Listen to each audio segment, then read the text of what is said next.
என் காணிக்கை எப்படிப்பட்டது? Praise Lord. நான் இலவசமாக பெற்று என் கடவுளாம் ஆண்டவருக்கு எரிபலி செலுத்த மாட்டேன் என்று தாவீது அரசர் அரவுனாவிடம் கூறியதை நாம் 2 சாமுவேல் 24:24 வாசிக்கிறோம். இஸ்ரவேல் மக்களின் எண்ணிக்கையை கணக்கிடக்கூடாது என்று சொன்ன ஆண்டவரின் கட்டளையை மீறி அவர்களை கணக்கிட சொல்லி தாவீது பாவம் செய்ததால் ஆண்டவரின் கோபம் இஸ்ரவேல் மக்களின் மேல் விழுந்து 70,000 பேர் கொள்ளை நோயால் செத்து மடிந்தனர். அப்பொழுது தாவீது மனம் வருந்தி ஆண்டவருக்கு பலிபீடம் கட்ட முயன்ற பொழுது அரவுனா நிலம், மாடுகள், விறகு அனைத்தையும் இலவசமாக கொடுக்க முன் வருகிறார். அப்பொழுது தாவீது சொன்ன வார்த்தைகள்தான் இவை. இலவசமாக கொடுக்கிறேன் என்றவுடன் மகிழ்ந்து அதை உடனே ஏற்றுக்கொள்ளவில்லை அவர்.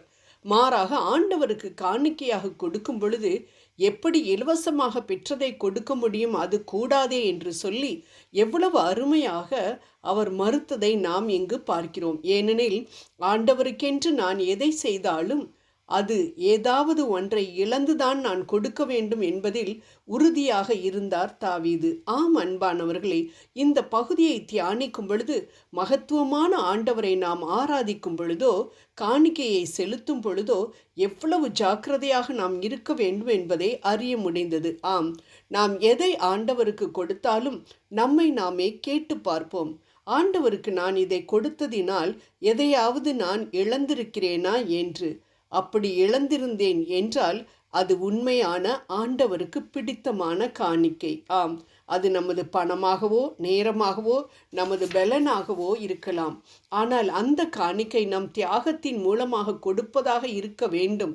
அப்பொழுதுதான் ஆண்டவருக்கு ஏற்புடையதாக இருக்கும் என ஏழை விதவை காணிக்கை போட்ட பொழுது நம் அன்பர் இயேசுவே சொன்னதை நாம் மார்க் 12:44 பார்க்கிறோம். நாம் பிறந்த நாளன்று நம் கணவர் 50 ரூபாய்க்கு ஒரு கைக்குட்டையை வாங்கி பரிசாக நமக்கு கொடுத்தால் அன்புதான் பெரிதுங்க, விலை மதிப்பெல்லாம் பெருசே இல்லை என்று சொல்லி சந்தோஷமாக நாம் ஏற்றுக்கொள்வோமா? சில சமயம் நம் வாய் அவ்வாறு பேசினாலும் மனதில் ஓரத்தில் ஒரு வருத்தம் இருக்கத்தானே செய்யும். ஏன்? அவர் என் அன்பிற்காக எதையும் தியாகம் பண்ணவில்லை என்று நினைப்புதானே மனதில் ஓடிக்கொண்டிருக்கும். அழிந்து போகும் நாமே அப்படி நினைக்கும் பொழுது நம்மை பார்த்து பார்த்து உருவாக்கின நம் ஆண்டவர் மட்டும் நமது தியாகத்தை எதிர்பார்க்க கூடாதா என்ன?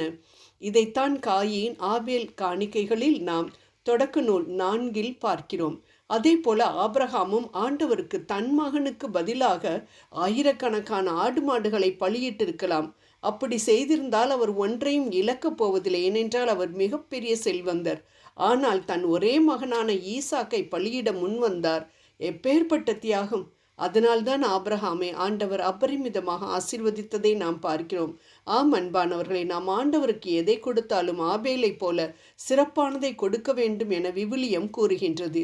தியாகம் இல்லாத செயல்கள் ஒருபோதும் வல்லமையான விளைவுகளை கொண்டு வரவே முடியாது. அநேக முறை நாம் மீந்து போனதை ஆண்டவருக்கு கொடுக்கின்றோம். மீந்து போன நேரத்தை, மீந்து போன பலனை, மீந்து போன பணத்தை ஆண்டவருக்கு கொடுக்கும் பொழுது இவை அனைத்தையும் படைத்த அவர் ஏற்றுக்கொள்வாரா? மலாக்கி 1:8. நாளெல்லாம் உலக வேலையை செய்துவிட்டு படுக்க போகும் பொழுது தேங்க்யூ ஜீசஸ் என்று ஒரு வினாடி நேரத்தை ஆண்டவருக்கு கொடுக்கின்றோமே, இதில் என்ன தியாகம் இருக்கின்றது? இது மீந்து போன நேரம்தானே. இது ஒரு சின்ன உதாரணம்தான். ஆனால் பணத்தை, நேரத்தை உண்டாக்கிய ஆண்டவர் எதை பெற பாத்திரர்? நம் முதன்மையான நேரத்தை, கடைசி நேரத்தை அல்ல, முதன்மையான இடத்தை, காலியான இடத்தை அல்ல, முதன்மையான அன்பை, அனைவரையும் அன்பு செய்துவிட்டு ஏதோ போனால் போகிறது என்று செலுத்தப்படும் அன்பை அல்ல, ஆண்டவருக்கு முதன்மையான இடத்தை கொடுக்கும் பொழுது அவரது தயையும் ஆசிகளும் அபரிமிதமாக நமக்கு கிடைக்கும் என்பதை நாம் அனுபவத்தில் உணரலாம். தாவீது இப்படிப்பட்ட தியாக செயலோடு ஆண்டவருக்கு பலிபீடத்தை கட்டிய பொழுது எவ்வாறு கொள்ளை நோய் நிறுத்தப்பட்டதோ அதேபோல் நம் தியாகத்தோடு கூடிய காணிக்கைகளை கண்டு நம் ஆண்டவர் நமக்கும் தடைகளை, வியாதிகளை தீர்ப்பார் என்பதில் சந்தேகமே இல்லை. ஆம் அன்பானவர்களே, உடல் சோர்வின் பொழுதும் வியாதியின் பொழுதும் நாம் ஏறெடுக்கும் ஜெபம், உள்ளம் உடைந்த நிலையில் நாம் செய்யும் ஆராதனைகள், நம் வறுமையிலும் வறியவருக்கு செய்யும் பண உதவிகள், கஷ்டமான சூழ்நிலையிலும் ஆண்டவருக்கு கீழ்ப்படிந்திருப்பது எல்லாம் ஆசிகளை பெற தேவையான தியாக செயல்கள். ஜெபம் செய்வோம். ஒரே மகனை நம் பாவங்களுக்காக தியாகம் செய்த விண்ணக தந்தையே, உம்மை நாங்கள் வணங்குகிறோம், வாழ்த்துகிறோம். ஆமேன்.